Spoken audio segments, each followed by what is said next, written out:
बीच उनकी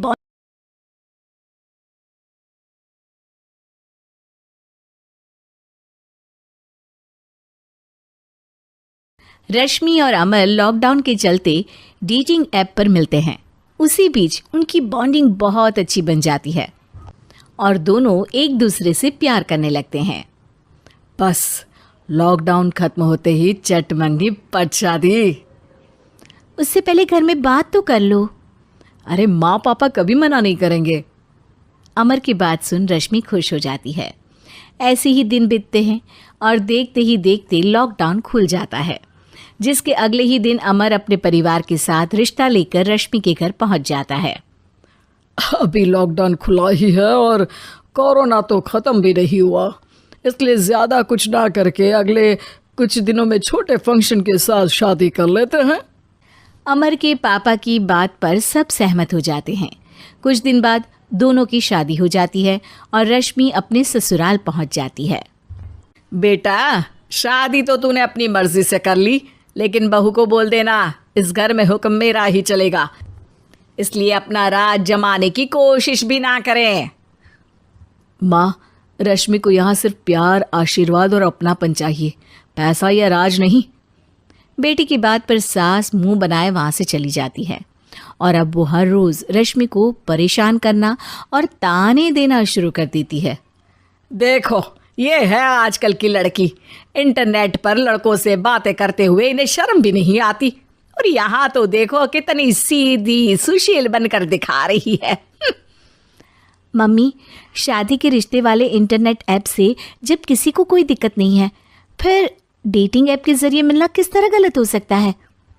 रश्मि के dating app वाली बात सुन उसकी हैरान सास तुरंत तुनक कर पूरे घर को सिर पर उठा लेती है, जिसकी आवाज़ सुन अमर और उसके पापा भी वहाँ आ जाते हैं। हाय मेरी माता, इतना बड़ा झूठ!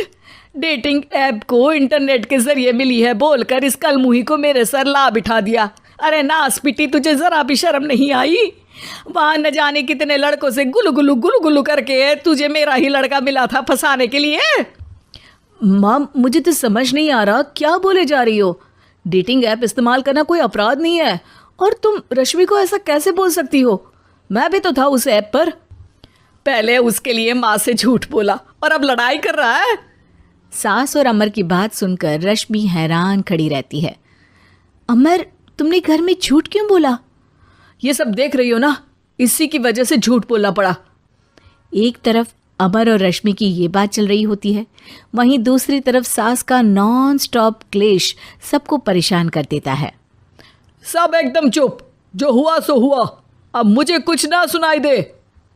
पति की बात सुन सास चुप होकर वहां से चली जाती है, लेकिन अब वो रश्मि के सिर दुनिया भर के सारे काम डालकर उसका जीना पहले से भी ज्यादा मुश्किल कर देती है। मम्मी, मैं आपका गुस्सा समझ सकती हूँ, आपको जो करना है कर लीजिए, मैं कभी कुछ नहीं बोलूँगी। उम्मीद है किसी दिन तो आपका गुस्सा शांत होगा और नफरत प्यार में बदलेगी। रश्मि की अच्छाई को उसका नाटक समझकर सास गुस्से के 7वें आसमान पर चढ़ जाती है और उसी शाम रश्मि को नीचा दिखाने के लिए अपनी सहेलियों को घर बुलाकर उसकी बुराइयां करने लगती है। अरे कौशल्या, क्या बताऊं, आजकल के बच्चे ना बहुत एडवांस हो गए हैं। पहले रिश्ते घर परिवार वाले सब देख परख के कराते थे, और अब ये लोग खुद न जाने कहाँ कहाँ मिलकर खुद ही सब कुछ पक्का करके हमें बता देते हैं। लड़की का कैसा दिन धर्म, कैसा ईमान, कैसा चरित्र कुछ नहीं पता, बस प्यार किया और घर लाकर बिठा देते हैं। अरे ऐसा क्यों बोलती हो? आजकल बच्चे अपने आप में बहुत समझदार हो गए हैं, और फिर पूरी जिंदगी तो उन दोनों को ही साथ निभानी है। अपनी पसंद से शादी कर भी ले तो क्या दिक्कत? तू ही देख ले, पहले इतना अच्छा बेटा और अब सोने पर सुहागे जैसी सर्वगुण संपन्न बहू।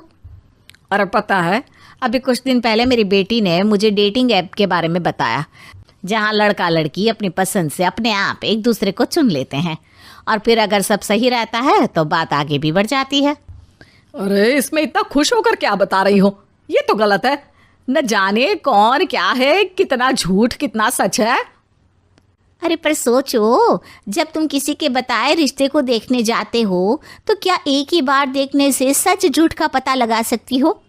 ज़रूरी नहीं कि बच्चों का लिया फैसला हमेशा गलत हो। अरे बहुत बार हमसे भी तो गलत फैसले होते हैं ना।